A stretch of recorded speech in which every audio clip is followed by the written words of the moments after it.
Hey everyone, we're back to another episode of Sales Uncharted. Now, I made a promise to my listeners that I'm always going to go bring very unique, very talented people that are going to come from a different dimension, a different angle, and add tremendous value to our conversation. Now, yes, my primary focus is always on B2B sellers and making you do better, get better at what you do. I especially invited Karan Bali because one Karan and I associated many years ago. We worked together on some very complex, very large projects, and I think that he would be a tremendous value add to this. Now, I don't want to keep talking about the dude because I really like Karan Bali at a very personal and at a very professional level, and I work with him on some very good stuff. He has got an amazing track record. Amazon. Now he's with TikTok. He's now become a product manager par extraordinaire. He will actually make sure that I get that definition correct. So I'm not going to offer it. He's going to offer it. Karan, with that preamble, I'm very sure you're not threatened as to, oh my God, how do I live up to that standard? Don't worry. This is exactly how I talk. And everyone now knows that what's going to happen is going to be better with than this preamble, right? Promise me that. Karan, Awesome. over to you. Karan, take a couple of minutes and give me a quick understanding of you. Introduce yourself. Give me your background. Why should people on this podcast listen to you? That's my challenge to you. Thanks, Deepak, for having me. I'm currently in product management,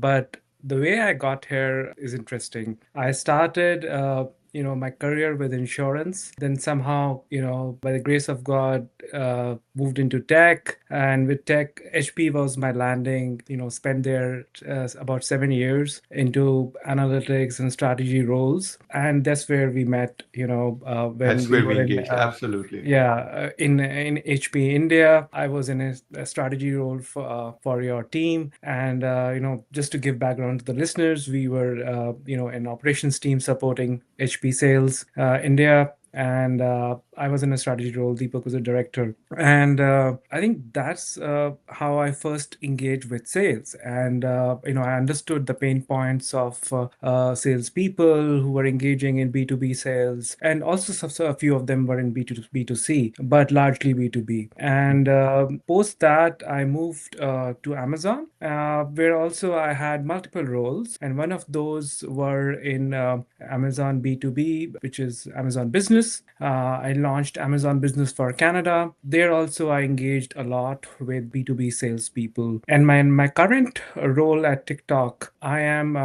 in the TikTok product partnerships team. So we are enabling, API partnerships for ISVs, and we are, integrating them with TikTok Shop and enabling sellers to sell on TikTok Shop. So that's where, I've engaged with multiple sales professionals and or partnership professionals, and I've understood their pain points, and I've also been able to bridge the gap with them. I've been able to, so it's been a mutual, as we will talk, Engage. it's Yeah. it's a mutual engagement, right? They understand what we do and how we can help them better, and you know they also are a bridge to us, to the final customer, right? And they give us those pain points which the customer is facing, and they help us make our product better or our service better. So I think it's a very symbiotic relationship in that way, and I can, in this podcast, narrate my experiences, and Yeah. maybe that helps your audience. Absolutely, we'll make it. We'll make it. Don't worry. You know me and this type of stuff. So, Karan, that's one of the reasons why wanted to bring you on board is because you have this career arc from HP to Amazon to TikTok. And if you look very carefully, HP is what we call a company that teaches you about process and scale. Amazon teaches you pace, rapidity, right? Constant change. And now here comes TikTok. Now TikTok is always in the limelight, and now we have this entire scenario with ownership changes and stuff like that. And I'm not going to get into that conversation with you. But when we were debating and discussing, what would the title for this podcast be, and we were like, hey, let's keep it simple: from HP to Amazon to TikTok, lessons in scaling trust across sales and product. You've been working on this element of trust from your sales operations days into your product management days. If I were to ask you, and I literally force you, if I could put it very crudely, when you look at your journey, how do you define trust in this entire journey? And what role has trust played at every step for you in terms of your relationships? Now, the reason I'm bringing this question right up front is because you literally just spoke about engagement and understanding pain. I have a feeling you're going to go somewhere there, but hey, let me give you an opportunity to answer that question anyway. I think that's a very important aspect of our professional lives. I think trust is not just for salespeople. I think if you are engaging in any kind of relationship whether it is personal, professional. This is one quality if one is able to acquire and one is able to demonstrate on a day-to-day basis, you form much meaningful relationships and get more value out of every dealings or businesses you do, right? So my first learning, interestingly, about this was in HP.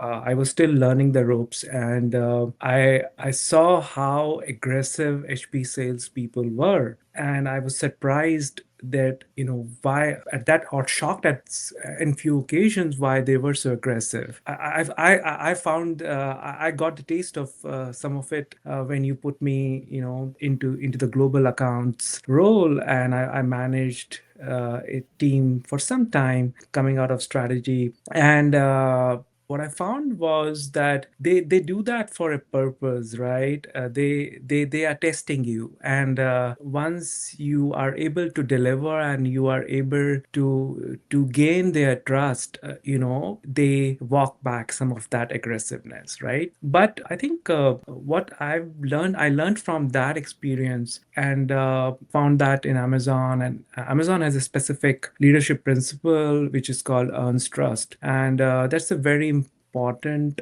element of growing at Amazon. You can't survive in Amazon without scoring well in earns trust. And I find the same thing in TikTok, where TikTok is a hybrid of Amazon and HP in that sense, because it also comes from a Chinese and Asian background. So you have some of Amazon's product principles in TikTok, but you also have that Asian culture of informal trust, or element of camaraderie, right, which happens and which is built over time, right? So I think that I've seen across three companies as something which if one is able to establish that, it helps you succeed in your work. So I think it's very important nonetheless. But yeah, we can go into specifics. We, Uh, in fact, as you were talking, the ting, ting, ting, ting, I get these things popping up all over the place. I think one of the things you actually spoke about trust was that a lot of people look at it as an outcome, and maybe it is, but it's also earned along the way. You also spoke about the fact that aggressiveness becomes assertiveness as you earn someone's trust.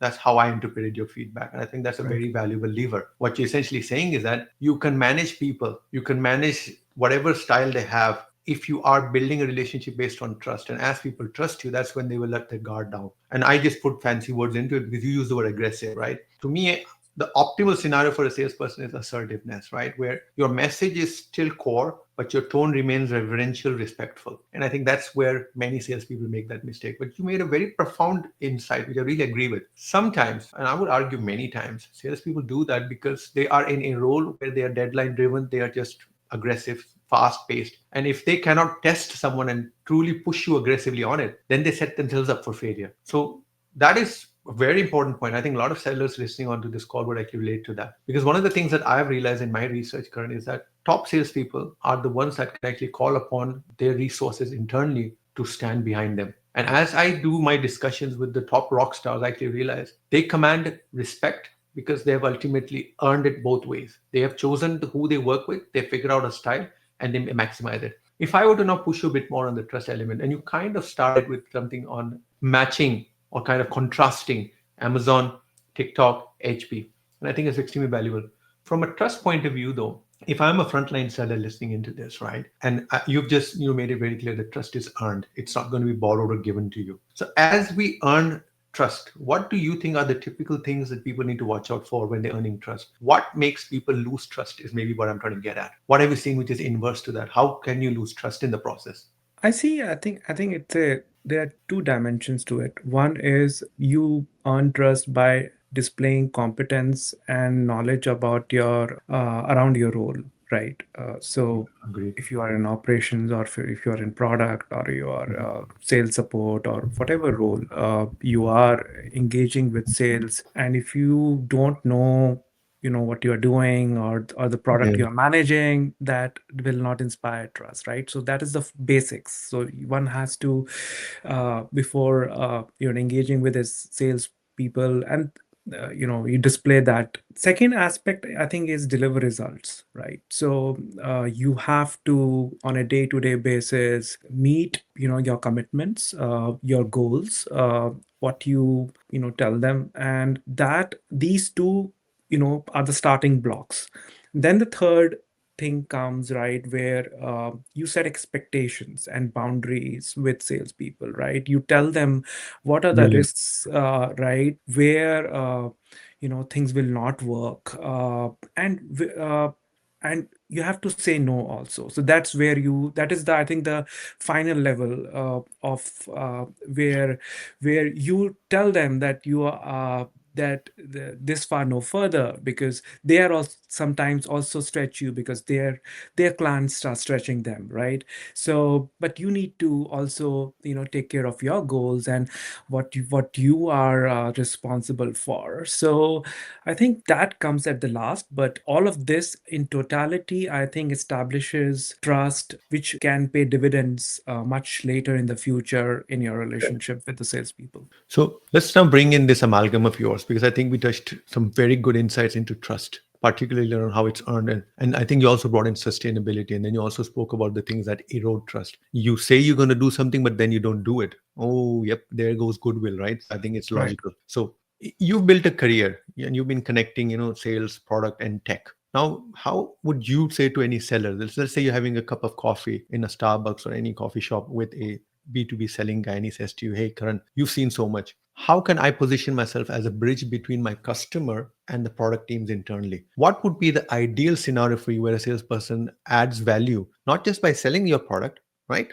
At the end of the day, he's there, he's the bridge. What do you think you would ask a salesperson to do differently when talking with a customer and then talking back with the internal product teams, at least? That is, people in a role like yours, where your goal is to do something unique, different. What advice would you give someone? I think, with the changing scenarios and with AI so much everywhere, information, is available with the customers, with the product guys a lot. So where I think a salesperson can add real value is bring out specific use cases or specific requirements, right, which the customer has, that information is not publicly available. So I think that is something which, from a customer perspective or client perspective, the sales person can add value. And on the other side, they can sell, or they can highlight elements of our product or our services, right, which are not easily available. That information are not easily available. I think that is where most professionals in sales can help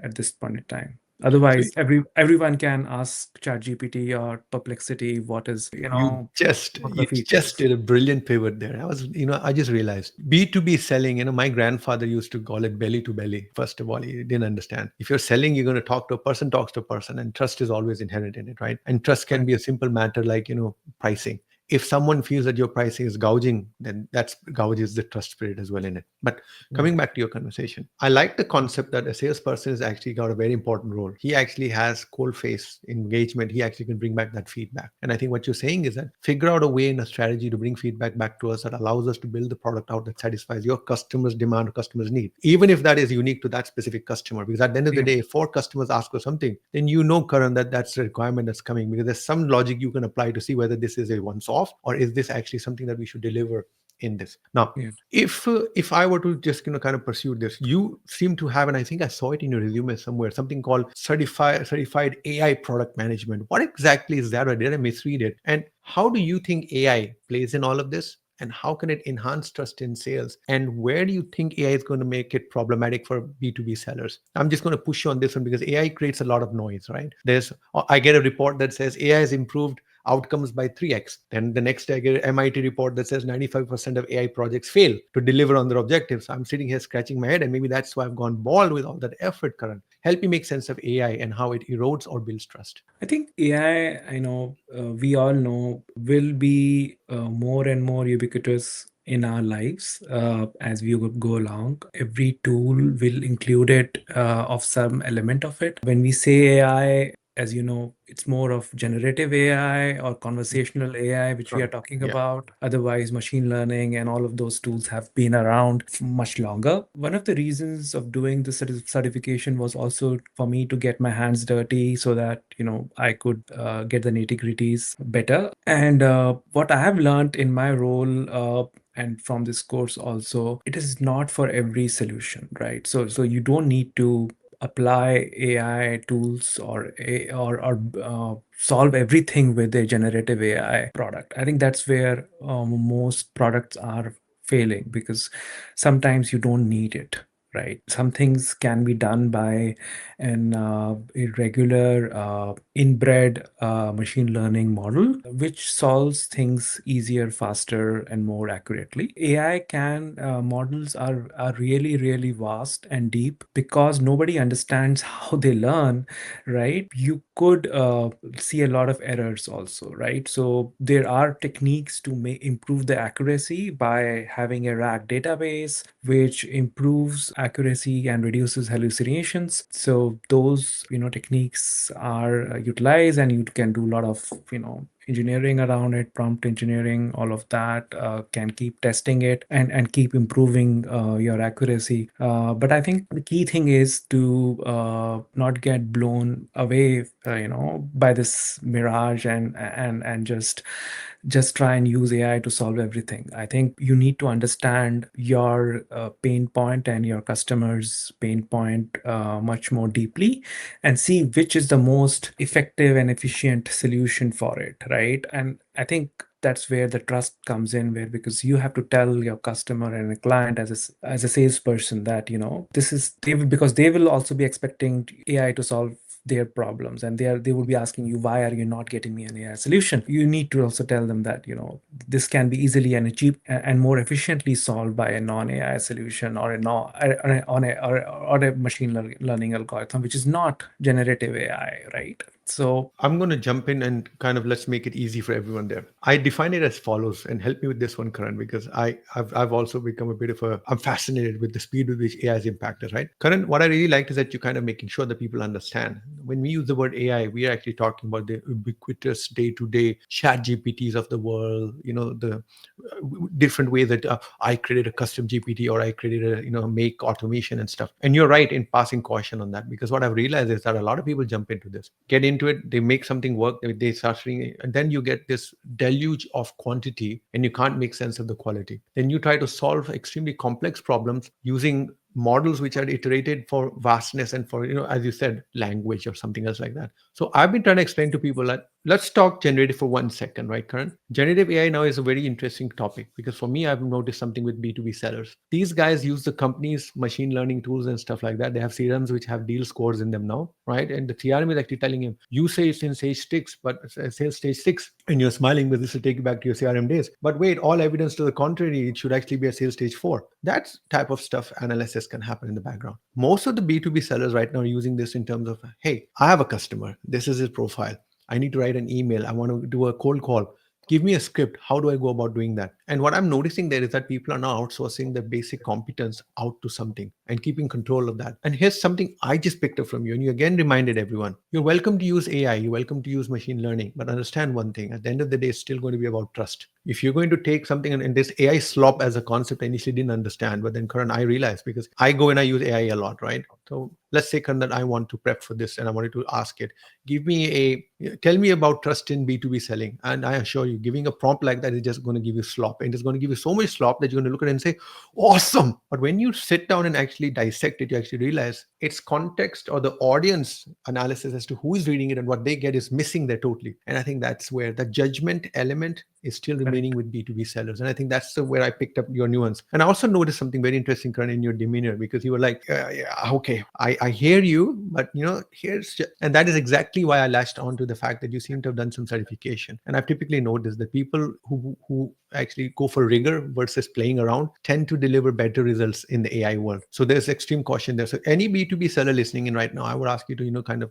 rethink about the point Karan is making here. In a fear of missing out and shiny object syndrome is something that is not a criteria for using AI. And if you're using generative AI for wrong context. As an example, analyze the price in the last five proposals and tell me what my next price should look like. Maybe that is not necessarily a generative AI type of solution, because that's just most likely pattern matching. What you're looking for is something more deeper, something that says what was the average, where am I above it, am I below it, willingness to pay. Those are more complex engagements. But the good news is, the reason why, Karan, you and I are in this kind of sense and very, very, very quiet and reserved is because we know the implications. Mm. We've seen the bigger picture, and I think a lot of people are missing that. And thanks for that caution. Really appreciate it. Now, if I were to ask you to go back 10 years to your younger self, right? Maybe 20 years, when you're starting your career. Based on this conversation, if I'm a seller who is now starting a career in sales today, what off the top of your mind would you tell them to focus on and think about as they build out a selling career, because of the world that's changing out there? And that could be generic guidance also, right? Anyone listening in, they can apply it to sales, they can apply it anywhere.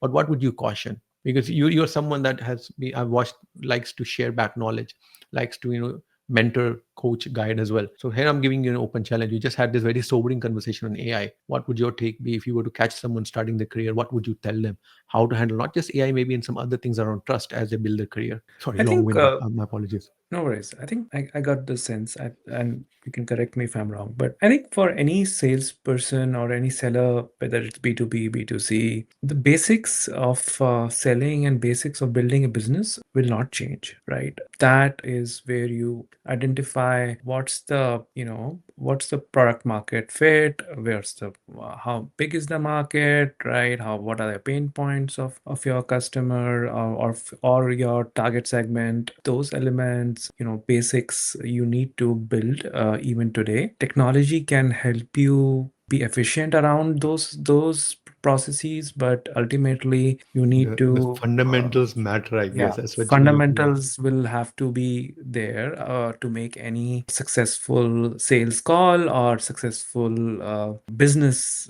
right? When you are building it. So Decision. I think that's no brainer, that needs to be done. And what the modern technology will help you as is to scale this better. So if you were able to, talk to maybe 100 people before, Yeah. with those tools now, maybe you can contact maybe 100,000, right? It opens up new opportunities. You need to think about, it helps you scale, and it also broadens your target segment, right? Okay. No, yeah. So so today, if you were thinking about only that this target segment will require a product, it may not be true, right? You may have another target segment in another geography, another place, which you can reach out because of these tools, and you can customize your offering accordingly. So I think that is what's changed, that the scale and the size of and the speed, I think, of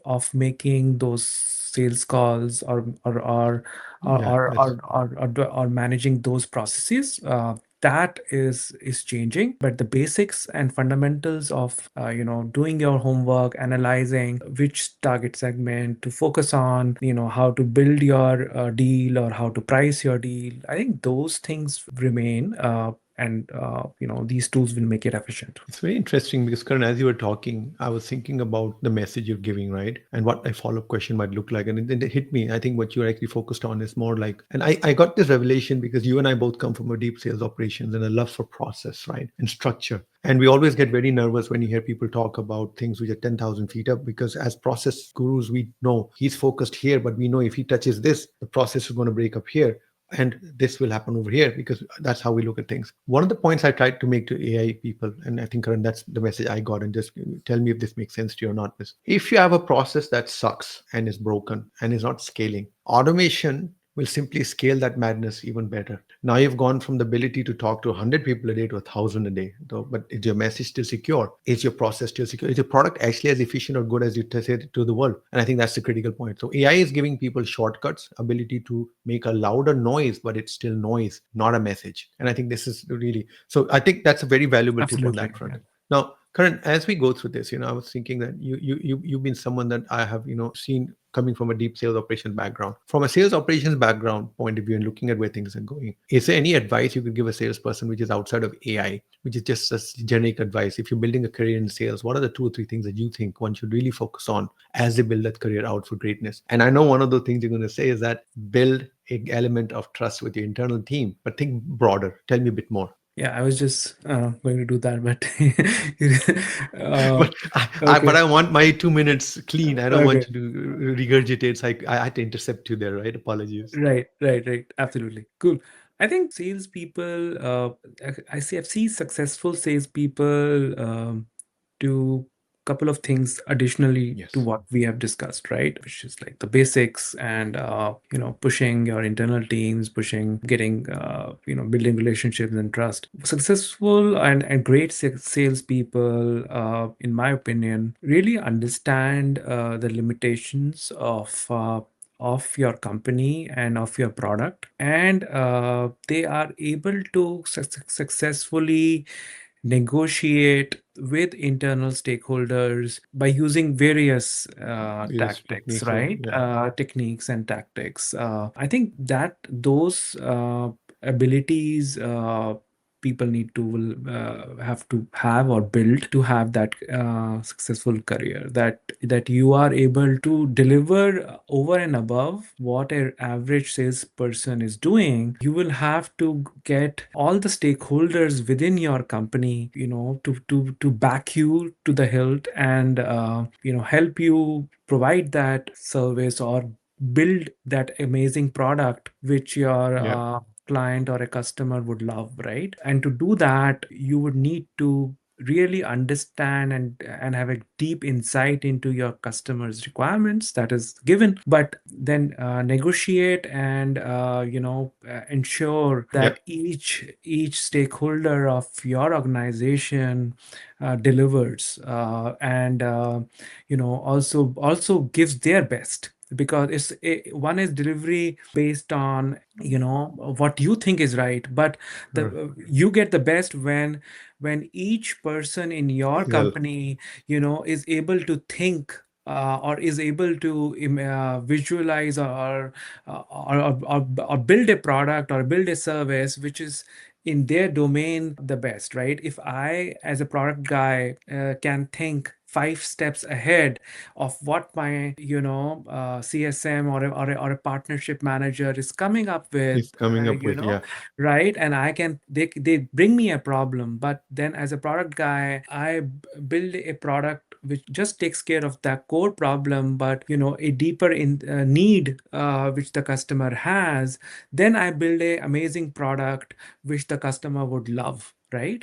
And that can happen when I have that amazing trust and relationship with that salesperson, right? Yeah. When they can tell, they just told me an insight from a customer, but they have also motivated me, because I have that relationship with them, to think beyond that vanilla requirement, right? I then put some chocolate and some cream over it and make that pudding or that ice cream much better than Yeah. what they had wanted to be, right? So I think that is where successful salespeople or partnership manager, or So I'm whatever. gonna jump in there, Karan, because it's a lot that came out there, right? And I hope it's all sugar free, by the way. The fun part in this conversation, though, which just hit me, because you're an ex Amazon guy, right? And Amazon always has this flywheel effect of things, as we call it, right? As you were talking, I just had this image and I actually realized that this is one element that a lot of people don't talk about in B2B selling. We will talk about a B2B seller's technique. We will talk about the B2B seller's behavior, but typically we talk about his behavior within himself or with his customer. You're bringing a different nuance around here. You're saying that if you as a seller want to actually benefit more and more and more from the work you're doing with yourself, there's a group of people internally that you can align with better also. And when this group of people, including product managers, align with you, they are definitely going to add value in your customer's life as well as in your portfolio. So that flywheel effect is not just a matter of adding ideas into it, but also focus. And I think that's tremendous, because I personally, when I coach people, I'm talking to them about nurturing champions. And I think what you are talking about is actually nurturing your product team internally, because a product team and a seller working in tandem can actually contribute to that product. And if that product is being enhanced, your competitive edge is right there, right? And if you are representing the customer, then that relationship matters quite a lot, because it's a catch 22. It's a symbiotic relationship. If I sell better, I can't sell better if the product is not good. To make the product good, so you're looping, and that loop now brings in a product team, an internal team of people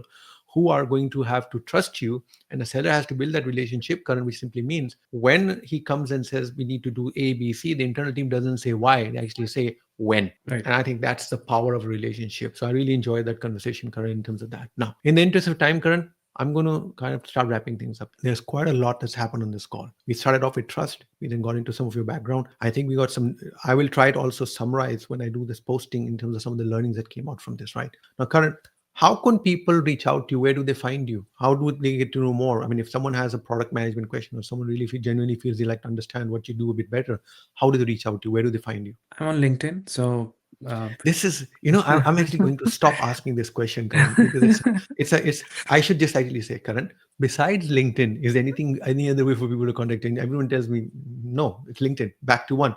Rule number one is LinkedIn. Rule number two is go back to rule number one.